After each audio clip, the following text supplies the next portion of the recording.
All right, guys. About time to start, but I still need a Jabber scribe. Somebody have Jabber installed on their laptop? Anybody?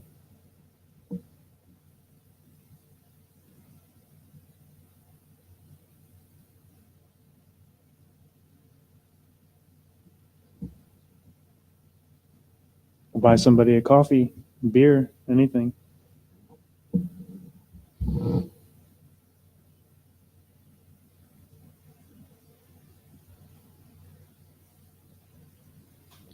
Hey, Kevin, do you happen to have Jabber installed on your laptop? I do not. I was hoping somebody else was going to show up, and somebody in particular was going to show up, and I was going to recruit them, but they're not here, so. Is Matt not in the room? Who? Matt? I don't see him.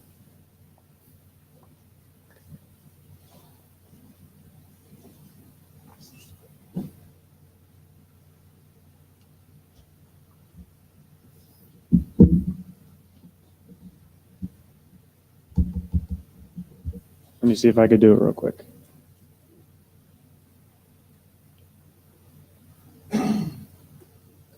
Anybody who just strolled in want to be a Jabber scribe?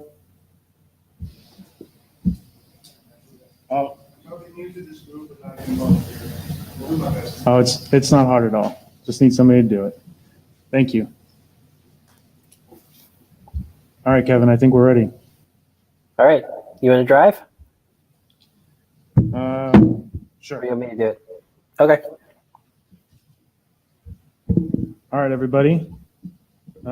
It's time to get started. This is the CDNI working group. Hope this is where you want to be. Let's do this. So chairs are Kevin, who's remote, and myself, and Francois. We have one session. It's just today and just in this room. I already have minute taker. I already have Jabber scribe, and blue sheets are going around. So this is the note well. I'm sure you've seen this. As everybody likes to say, please note it well. Anything you say in here is a contribution. So, all right, here's our agenda for today. Be agenda bashing and introduction from the chairs, a document status update. And I'm going to talk about URI signing for a little bit. And then we will, Frederick will talk about HTTPS delegation. And then Ori is going to talk about the SVAOC drafts, one of which is now a working group document. And then we're going to talk a little bit about rechartering at the end, and if we need to or not. And conclusions and next steps. So before we go any further, does anybody want to bash this agenda? Nope. All right. Kevin, you want to do this part? Yep. The slides are turning really slowly, so I'm going to assume you already have the slide up. Yeah, the working group milestones and published RCs. Right. So these two lists haven't changed any. These are our published RFCs. We can skip through those 2 pages. The current remaining milestone, the only milestone that we have currently is the URI signing, which hopefully will be done very soon. We're going to get an update on that today. On the next slide, we have our beyond working group milestones, CDNI HTTPS delegation, which Frederick's going to talk about, and we have an adoption call out currently, which it's looking like we're probably going to get an adoption there. The CDNI request routing extensions, as Phil just mentioned, we did adopt that. And then there's the CDNI control interface triggers extensions, which last time we discussed might need a charter update, but we will talk about that at the end. We will be adding milestones for the new documents that are not currently, that have been adopted or will be adopted, but are not currently milestones. And we're not currently pursuing the rate pacing at this time, unless someone in the working group has a strong feeling about the need to add rate pacing metadata. So next slide.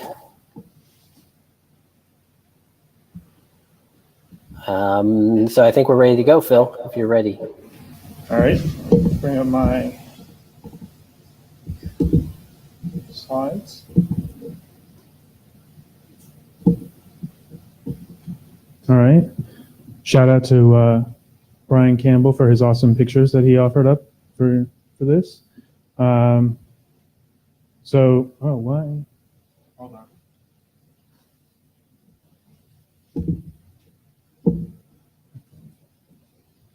There we go, much better. All right, so right now we're sitting on draft 16. That was uploaded right before the deadline. So we had another 115 that was just there was a small goof in it, so I just did a 16. So basically the changes since 14. Added the critical claim set. This is something we talked about in Montreal. We also talked a lot about the signed token depth, and this was actually what took the longest, took the most amount of work to get right. So we had some conversations in Montreal and on the mailing list and on the issues about this. And the final consensus on it was that we would go with signed token depth. So I didn't hear any more issues on that, so I merged that one in.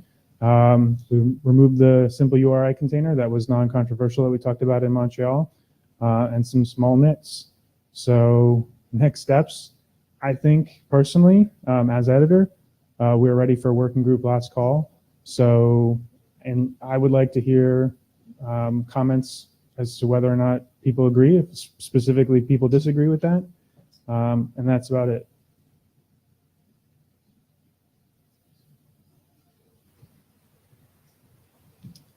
Chris Lemons from Comcast. On your diff, you missed the swap between PCRE and ERE. I wouldn't necessarily discuss that as a small nit, but we did talk about it on the mailing list. Yeah, very good point. Sorry I missed that. So we changed out, originally one of the URI containers was PCRE, and we switched it to ERE. Yes. Which is a POSIX standard. And we did have it talk about that on the mailing list, but I don't think there was as much discussion. I think that was just agreed upon that was the best route to go. Yeah. So yeah, thank you for mentioning that. Forgot about that. And the second thing, I actually opened a pull request against the GitHub and made a comment on the mailing list. I found in practice, 403 is not always the best answer. Sometimes when the token is out of date, there is a value in redirecting the client to somewhere they can get a better token or have a more useful error message or really a whole bunch of different use cases.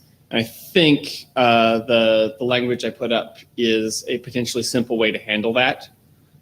So we may want to consider some error handling as we go into last call. But yeah, I agree. We want to get this as close to finished as soon as we can. Okay, so to give a little more background on what Chris said, he wants to be able to redirect the user somewhere in the event that their token is expired, that the token is invalid for reasons other than being like, can you? Yeah, so the idea is if your token is bad, we want to, normally we just send you a 403. But if your token is bad, in some cases, we want to send you back to where you can get a good token, or maybe an alternate version of the content that doesn't require the token, or some fallback. There were a whole bunch of use cases that came up in practice. But we can't allow that to happen if the token is not signed properly, right, because otherwise we allow an amplification attack. Exactly. Yeah, that's what I was trying to point out. So there was no other feedback on that. So I don't. No discussion. Yeah, there was no discussion on the mailing list and no discussion on the issue. I've prodded some people to see if we could get some feedback, but I don't know. So my feeling on it is that it's kind of an overcomplication, but I'm not opposed to getting it in. It just seems like I feel like we discussed it at some point and we said, wow, this is going to be a lot of extra detail to put in. But since you've already done the wording, I think it's worth talking about. But I would love to hear more feedback on that and whether or not we need to add that before working group last call or not. So that's my thoughts on it. Agreed. Anybody have thoughts? I did put it up right before the meeting, actually technically during the meeting, so people may not have read it. Didn't you put it up last week or like this weekend? Yeah, it was this weekend, Okay. so it depends exactly Not when you before sit. this meeting. Right, Before it depends when you call the IETF meeting started. People may have been on their airplanes. So I haven't read it yet. Is the proposal a new claim, an optional claim? What is it? As I have it currently worded, it's a pair of optional claims. One claim for what code to return, and one claim for what the location parameter should be. And the goal is to make it as simple as possible for implementers to handle. So it's an optional claim on signing, but processors must implement it. Okay. And is it likely to increase the size of the token significantly? Yes. Anyone who uses this claim will have to pay the cost of having the redirect location inside the token. But obviously, if you don't use the claim, then you don't have that in there. Right. There's no way around that. If you want something, you have to pay for it. my other concern about it is having to have enough state to be able to have continuity for the user. So if you redirect them back to some sign-in page or whatever, there's got to be enough context in that URI that you redirect them to also then get them back to where they were. So it's going to be Yep. very large. It's going to be very large. That's a correct observation. In fact, one of the requests originally was that the token, the bad token, be included as either a query string or path parameter or a cookie or whatever in the redirect process itself, so that whatever received the redirect would have that. And I felt like that was probably an unnecessary complication. But it would shrink the potential URI size. So the other observation I had was that currently, if you're watching a video online and there's some kind of error, it's kind of like, hey, there's some kind of error, try this again later. And exiting out and going back, and I'm thinking Netflix, YouTube, that kind of thing. It seems to be a rare enough event and kind of an accepted user experience. Yeah, we could make it more seamless, but I feel right. like, But streaming video isn't the only use case here, right? This is general purpose and generally useful. I guess I kind of feel like when there's an error, we don't always have to have this completely seamless flow. Right, but if I actually have a user agent that's a browser at the other end of this, it would be really nice to be able to redirect them to the login page, because there are multiple use cases for this. Were you just saying that it's two optional claims, however, the CDN is required to implement them? Right. I don't see a way around that because it's error handling, right? So the receiver has to know what to do with it if someone gives it to them. Yeah, because I feel like if it were just two optional claims and there weren't objections, it would be easier to put in. But putting a requirement that now this whole piece has to also be implemented makes the burden a little higher. But the burden is a little bit convinced. higher. I don't see a way around that because the receiver, a receiver and a parser of the token has to be able to accept any valid token that's handed to it, right? There's no way for a receiver to say, I only implement half the spec. So if we put it in there, receivers have to be able to accept it. Although a signer is obviously allowed to implement any subset of claims that it feels is useful for its use case. But it's different to say it's mandatory to understand versus mandatory to enforce, right? You can say you must be able to parse this, but you don't necessarily have to be able to do the redirect, I guess. Correct. And there may be security reasons why one CDN or another use case may choose to refuse to do so, right? Right. It might feel that for its use case, leaking that information is a security concern. And so it's going to refuse to comply. And certainly an implementation needs to have the flexibility to define their own policies around exactly what they do once they understand it. So I guess, Phil, to your point, whether or not the CDN has to implement it, they have to recognize that claim tag, but they can toss the data if they want. Does that make it more palatable to you? I mean, they're still parsing JSON, and if they come across it, it's not a critical one. Yeah. I mean, I guess so. So I guess what it comes down to right now is it needs some time for people on the mailing list to respond to it. Yeah. I don't have any other actions. It's not blocking on anything. So waiting a week or two for people to talk about it. And if we decided to go with it, I merge it and make a 17. If not, you can still start a Shepherd review or whatever on it if that's the direction we think we want to go with it. So I don't think we have to decide it right now, but I think that's kind of my feelings on it. Is I'm kind of -0. Right. I'm going to propose as the chair that I'm going to go ahead and do the Shepherd review on version 16.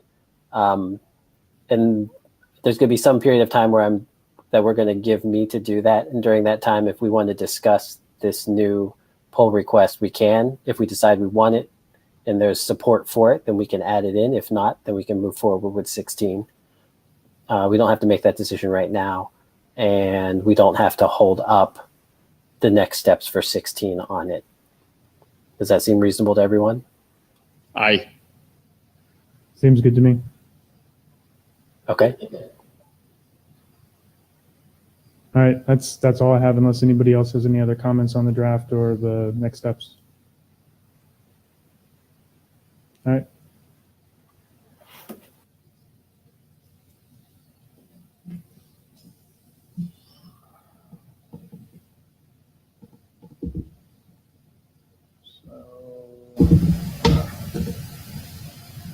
So I think Frederick is up next.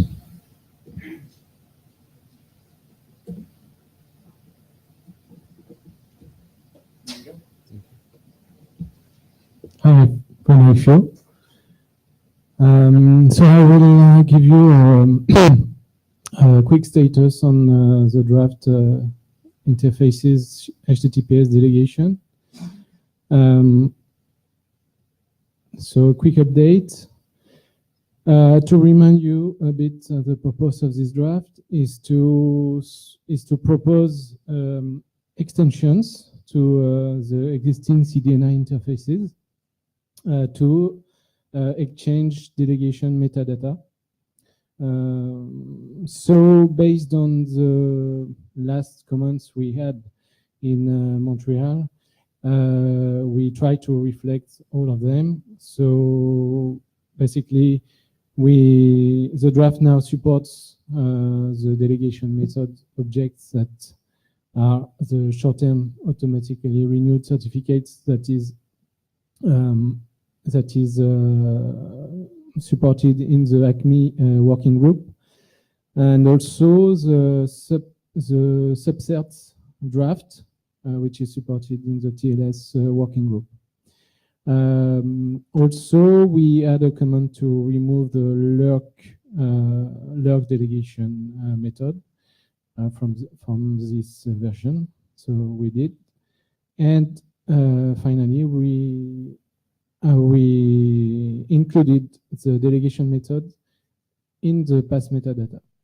So I think now the draft is ready for adoption. So we now call for adoption. Yeah, I think it's been getting a lot of feedback on the list. I don't know how Kevin feels about this, but I don't even think we need to do a hum here because we've gotten so much feedback on the list. Your thoughts on that, Kevin? I think I agree. I think we've seen a lot. We can do a hum if people would like. I think the draft looks good, the updated draft. I sent you a couple of comments, Frederick, on the list. But if you want to take care of those in the next rev when you switch, do we want to go ahead and just do a hum? I could definitely do one. All right, I got some do feedback one. from the audience that they would like to see that. So, Okay. All right, please hum if you would like to adopt this draft. Please hum now. All right, please hum now if you would not like to adopt this draft.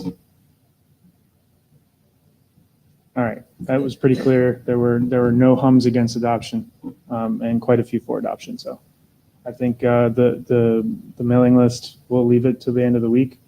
I just wanted to give it enough time to get everybody a chance to get feedback, but I think it's good to go.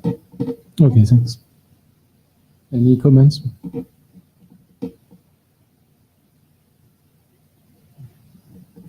All right.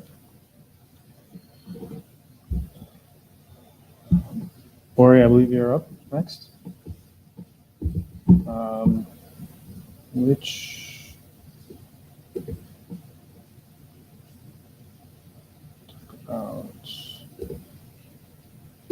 do routing first? Okay. Here's the.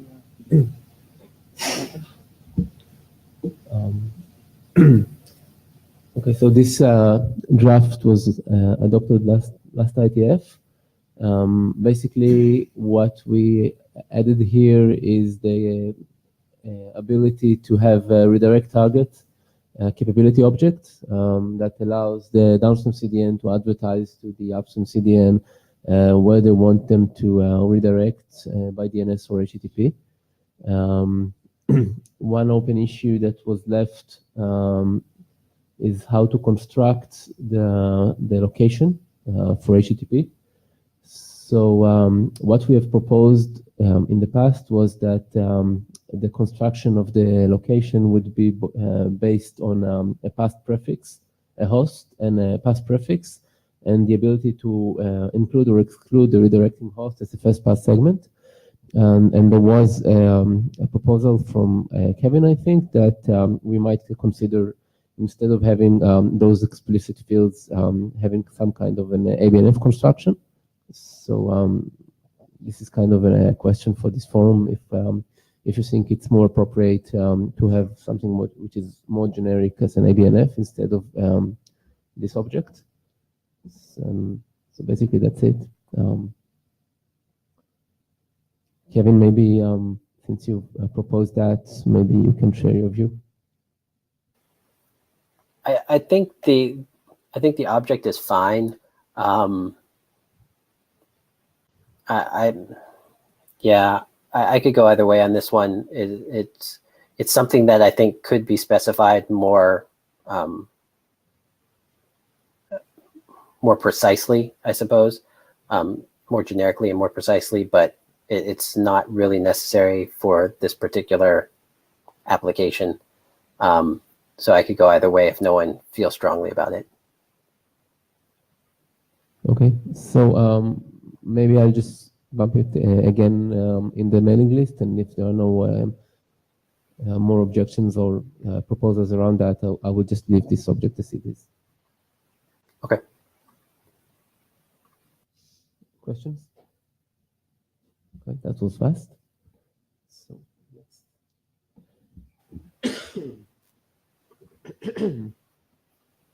So those are the only updates for that particular document, Ori? right, yeah, right. So that was the only update. Actually, I haven't changed it since it was moved to group document instead of mine.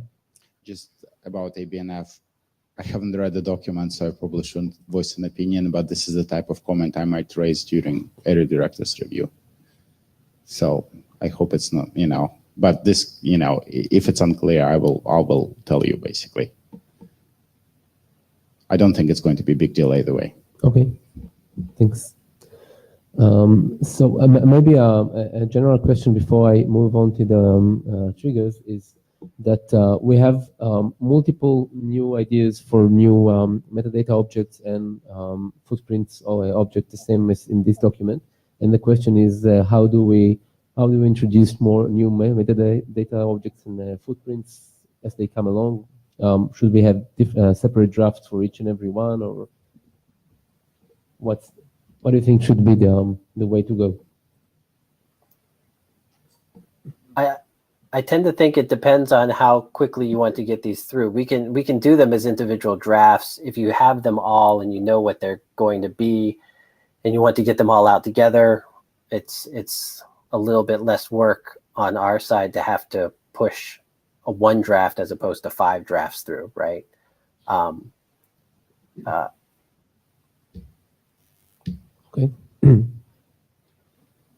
I think, this is Sanjay Mishra. I agree with Kevin. I think it may be just easier to work on these individually, just so that we are focused on what the topic is and what we're working on. So we're not holding up on a lot of different things. And then, if we feel like we have multiple drafts, it's easy to combine it at some point later on. Okay, thanks. Right. If they all get to a last call at about the same time, you can just merge them at that point, right? But you can put them out as they come, I suppose. They'll each have to be adopted separately, or a choice by the working group to go ahead and merge it into the existing document.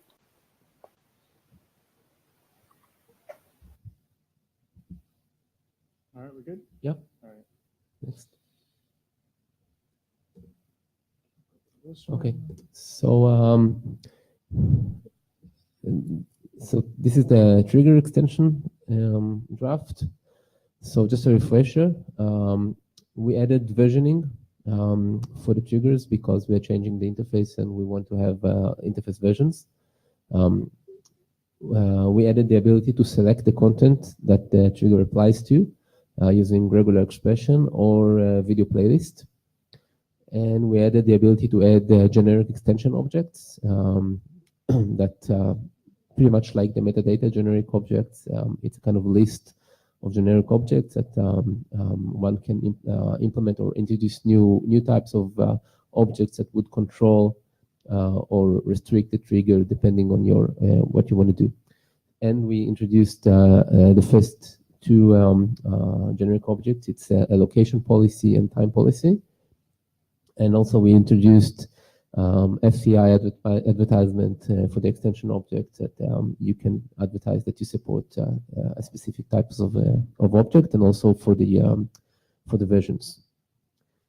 So follow-ups from previous IETF, we were requested to replace the ABR protocol type with the media protocol type, so we did that. And there's an issue to consider, and I bring it here. If we want to keep on handling also MSS within this draft, because as far as I know, MSS is not being used also entirely in the industry. So maybe we should just keep it with HLS and Dash. I don't have any strong feeling about that, but maybe others do.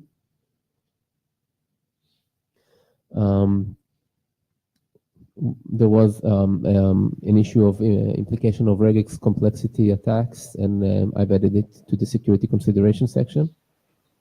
One more issue was adding the ability to use local time within the time policy. It's kind of tricky, and I'm going to discuss this in a moment. And the ability to propagate errors and other issues from all the CDNs along the trigger delegation path. So you could do backtracing of errors and understand where the problem was in which downstream CDN. So adding the local time to the time policies. So this is kind of tricky because the rationale here is that when you execute a trigger, things like prepositioning or other heavy stuff, you might want them to happen in specific time slots. But since CDNs are distributed across many regions, in many cases, you may want to do that in specific time slots, but in local times of those regions. not in your local time or any specific time. Just like saying, I want to do that between 2 a.m. and 5 a.m. in your specific regional time. So currently, without that, that could be achieved by having a combination of time policy together with location policy. It has the drawback that it requires multiple triggers. You have to have different triggers for every region. And there was a proposal to add the ability to have a local time flag that indicates exactly what you want, execute at these hours at your local time. So that was the rationale. The question is how to represent a local time. So we cannot use the existing time window object because it's UTC and using Unix epochs, and that doesn't work for local time. Possibly we can add a new time slot object, something which will be different than the time window. And the question is how exactly to represent that time. And I don't have a good answer for that, because if we follow our RFC 3339 internet time, so there's no notation for your local time. There's notation for UTC, and there's a notation for a specific offset, but there's nothing like 5 a.m. at your local time. So it's kind of an open question because I don't have a good answer for that yet. If anyone has any observation about how to do that, that would be great. Otherwise, I will just introduce something new.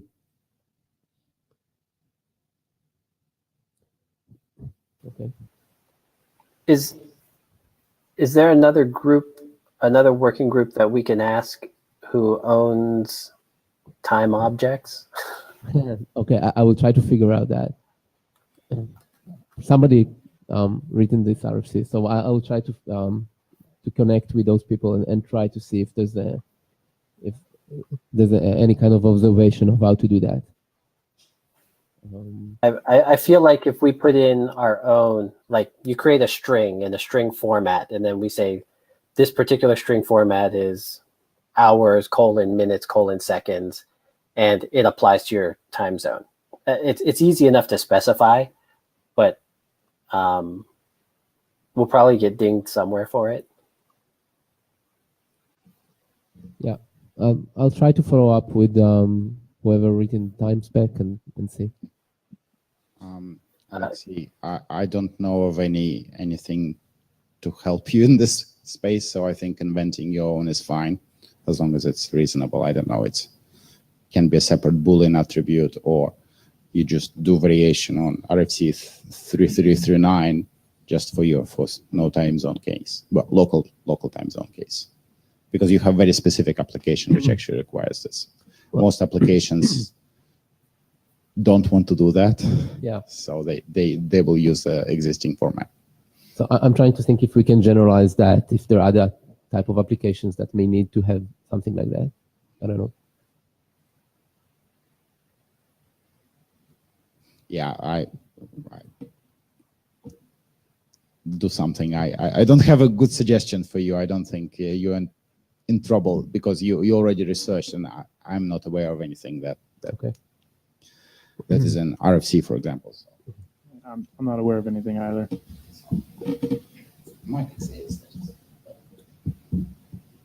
I think if we can borrow as much as we can from 3339 as far as the formatting, their ABNF, that sort of thing, and then just modify it to whatever degree we need to ignore time zone and tell them to use local time. We can make it as close as we can, and then maybe somebody will want it.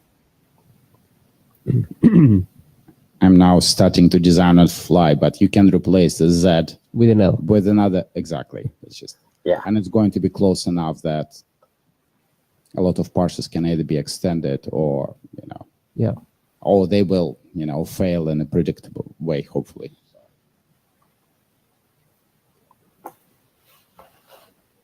Okay, so error propagations. We've added a new error description version 2. Errors may happen in any downstream CDN down the trigger delegation path. So this was kind of an issue even before introducing the extensions, but now since we have an extensions, and extensions may or may not be supported by different downstream CDNs, it becomes more of an issue. So we've introduced the new error description version 2, and the errors vector is now errors vector v2, errors v2, and it adds the property CDN to indicate the failing DCDN. The definition of CDN is the same as it is in the original RFC. It's kind of an ID that is indicated by the AS. And when delegating triggers, the delegator DCDN must propagate errors that they have received from downstream CDNs down the delegation path and add these errors to the error v2 array. And the new error, I've added a new error code, E extension, to indicate there was an error due to a trigger extension.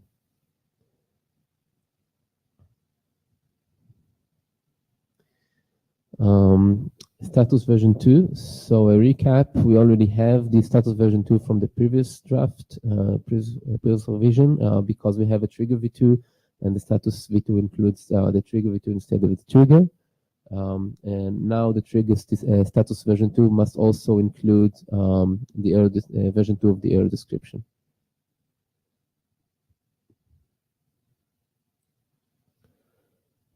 So that's it. We bring it to a call for adoption, and I understand it requires rechartering, so I don't know what's the status of that. Yeah, I think Kevin is going to talk about that a little bit. He did some research on this, and I guess that's actually the next item on the agenda. So maybe we should do Q&A, and then if nobody has any questions, we can move on to the next item in the agenda and address that. Okay. So I have two comments on the draft or on the slides. The first question was about whether or not we should continue to have MSS. Is there any harm in keeping it, or do you think it's not worth it at all? No, I don't think there's any harm in keeping it. I can. It's still up. Yeah. It's still up to the DCDN as to whether or not they support it. So having it in makes it somewhat more flexible, I think. Okay. Unless there's going to be a registry for it, but then we still have to go through and add another registry entry at some point. There is a registry, and we need to add it anyway. So yeah, so might as well do it. And then what was the other?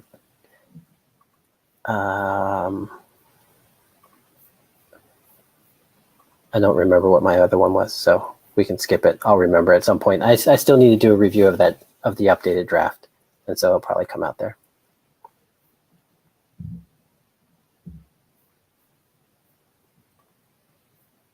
ISO 8601 has a local time format. Which one? ISO 8601. Oh, ISO 8601. Okay. So I'll follow up on that. Thanks.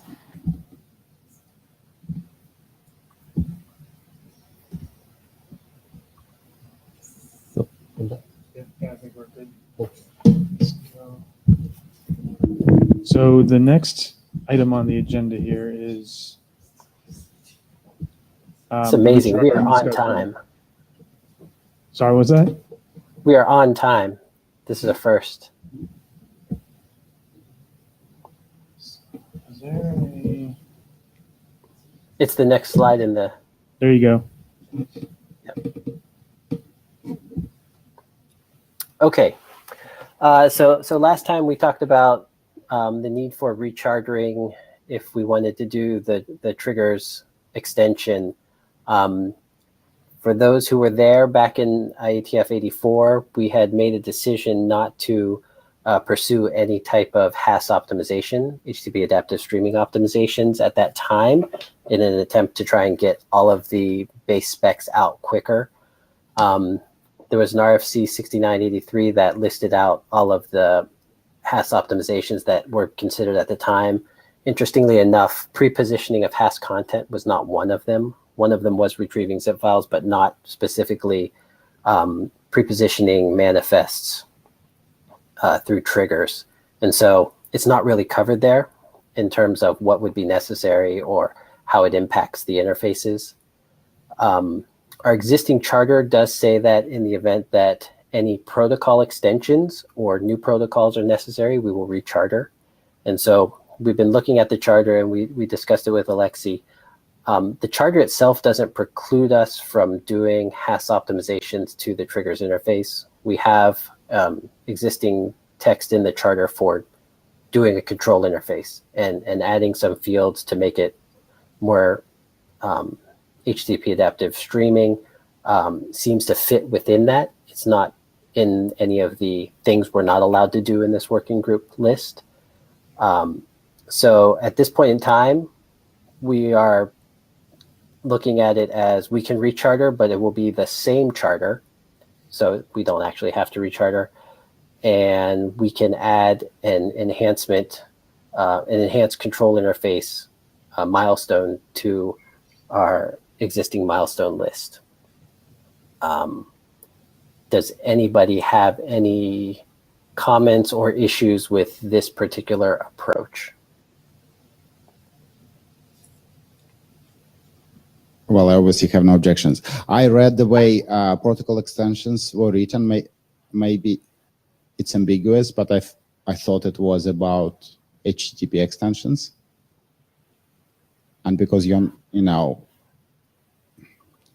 I suppose the text is slightly ambiguous, but you know, it allows you just to add this and continue working. I think that's fine. But if you want to take other items which doesn't clearly fit, you know, you might as well recharter once, right? As opposed to recharter multiple times. Right. I think one question is, would we want to tackle any additional HTTP adaptive streaming issues? One of the big ones was manifest rewrite, which we're not doing, and I don't think fits in our charter today. And I don't know if this is leading us down that road, but just simply sending a URI with an extension of M3U8 and expecting the downstream CDN to understand it and support it, I don't think is terribly far-fetched for what the triggers interface was intended. Sanjay Mishra, just a quick question here on the text that you have. Now, when we say submit enhanced CDNI control interface, should the word enhanced be qualified as to what specifically the charter would include, so that the reader understands, you know, what the new charter is actually going to be inclusive of? Because enhanced by itself is not giving to a reader as to what it is that, you know, we're looking to do. I had intended with HAS support to qualify the enhancement.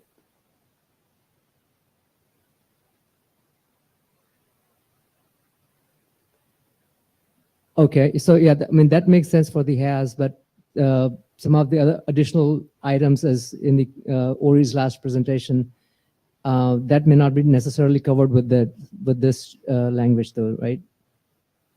No. So there will be separate separate milestones added for the other documents. Once we adopt HTTPS delegation, once we adopt, and for the request routing, those are just additional metadata. Those have always been considered something we would do, right? The metadata interface is there and it is extensible, and we agreed to be the, you know, standardizing body for new metadata. So within the context of what they currently contain, adding new metadata, I think, is fine, and we can add charter milestones for adding those documents. But in terms of this is a change to one of the core interfaces, I think has to be specified slightly more precisely. Yeah, agree. Thanks.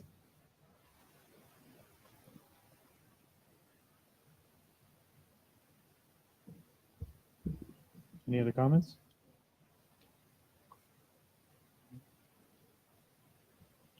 So it sounds like we're going to do some more milestones here and not have to recharter them.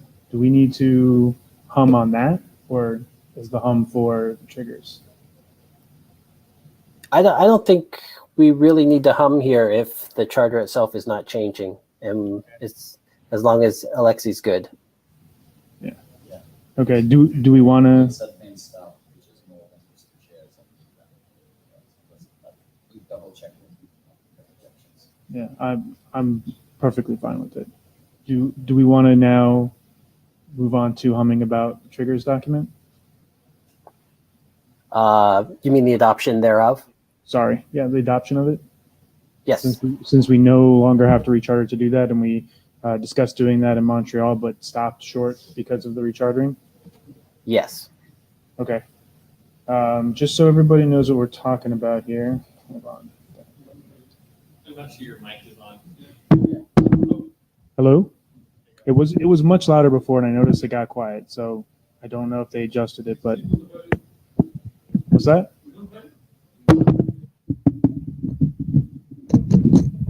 Is this better? Yeah. All right. This one was working at the beginning, so sorry. I apologize for that. All right. So believe this is routing. Right. So the document that I want to do a hum for adoption on is the CDNI triggers SVA extensions. So right now, I'd like you to hum if you are for adoption of this document.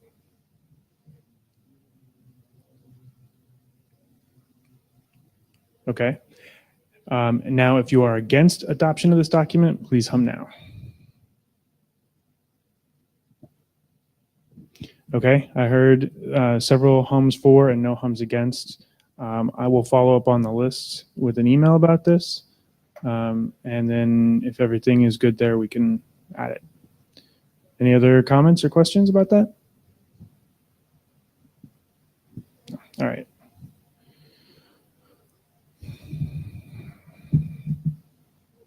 I believe that was that is the end of the meeting. Do you have anything else, Kevin? Everybody go out and read the documents, review the documents, send out comments on the documents. Other than that, we will continue to try and move forward with these documents. Thanks everybody for coming. Hope you're having a great time in Bangkok. Phil, anything else? I miss going. Is there, where's the other blue sheet, and has everybody had a chance to sign in? Yeah. Anybody know where the other one is? Okay. Does anybody else need to sign it before we go? So, is the discussion about rechartering closed? Yeah. So the outcome was that we do not need to recharter because the wording that there was concern around was basically loose enough to allow what we were going to do with simply milestones. Did you have further concern about that? I mean, is there room for proposing other points that we can add in the charter if we are not rechartering? I know that. Sure, Emil. What do you have in mind?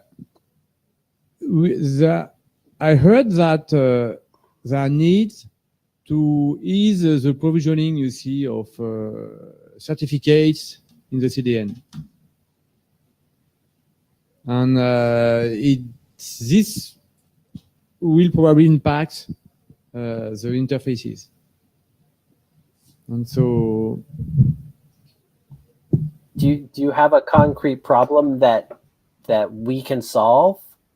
I mean, the provisioning of certs is handled elsewhere, right? To go further, I need to better understand how you are going to proceed with the charter. So I understand that you are not rechartering? Or... Correct. Okay, good. Okay. But then the last point about the control interface, is the working group going to modify the control interface for adaptive streaming or not? So the proposed document that Ori has proposes updates to the existing trigger interface. And the current read of the charter is that fits into our existing charter, so we don't need to recharter to get that in. And if folks want to adopt it, then we will do it. And so on the short term, do we plan to recharter or not? Not at this time. We will add the 3 new milestones. Okay, good. So I will exchange by email with the chair about the different point I was speaking about. Okay. And certainly if you have ideas of new things that we could do. Okay, thanks. Thanks for clarifying, because I didn't understand the landscape here. But Yes. Yeah, just to summarize, we're not shutting down the chartering discussion indefinitely. It's just that for the documents that we currently have that we're talking about adoption for, we don't need to. So in the future, if something comes up and we want to recharter for it, we can reopen that discussion and talk about it then. But as of right now, there's no concrete documents out there that we think we need to recharter for. So, all right. Emil, feel free to write a draft, though, if you want. I send in one mail or two, it's shorter. All right. I think we're good then. Anything else? All right. Enjoy the rest of your day. Thanks, everybody. Thank you. Take care.